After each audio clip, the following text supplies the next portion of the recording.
Good observations. What did I miss before I hit him with the question?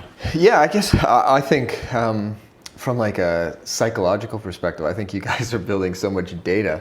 And so I think it'd be interesting to hear from your perspective, maybe, if you had to choose the top 1, 2, or 3 personality traits that you find of the successful teams or applicants of those teams, what would you say those are? We're obsessed with this question. We think this is fascinating. There's a great paper that a guy in Stanford, whose name escapes me, unfortunately, wrote on like what are the kind of big character traits that set aside successful entrepreneurs from other people.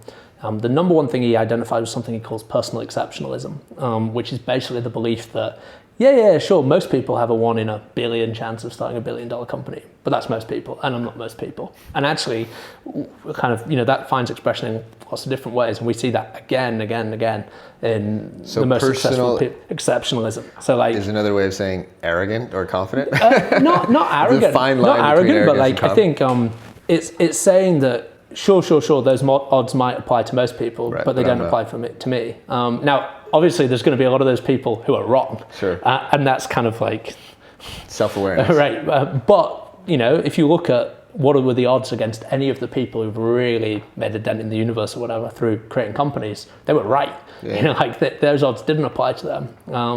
So they're dreamers? No. No, not exceptionalism. I don't even know what that means still. It means that you believe you are a personal exception to the rules.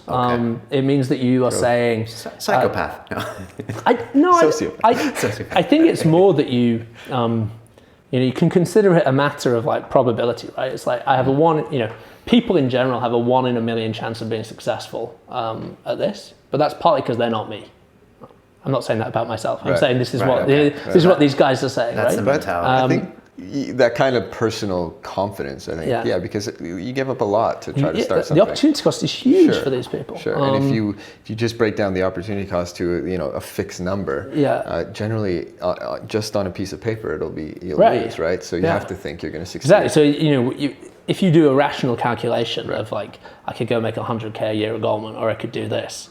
And you basically try and work out how much this is worth by timesing an exit value by some probability. Correct. You have to have a kind of irrational NPV of you need to have a kind of a rational view of what that probability is to make it add up. Right. But actually, that's irrational overconfidence. I don't know, but it is a huge thing. And we do see that a lot.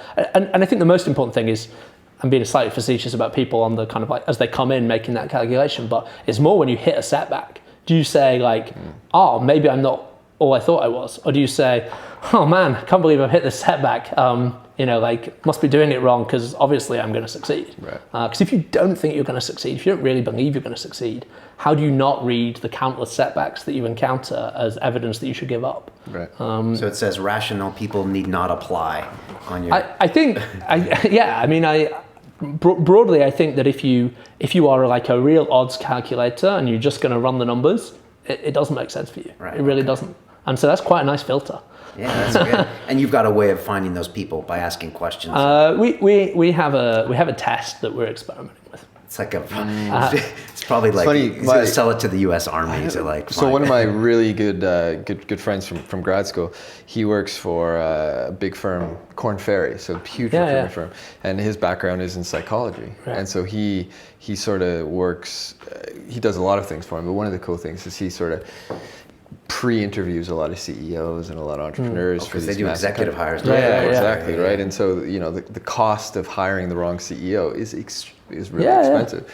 And so I talk to him all the time about successful personality traits, and I think it's a fascinating topic. This paper identifies a few others, which to be honest we've not seen as strongly, but it's interesting. So like one of them is like dichotomous thinking.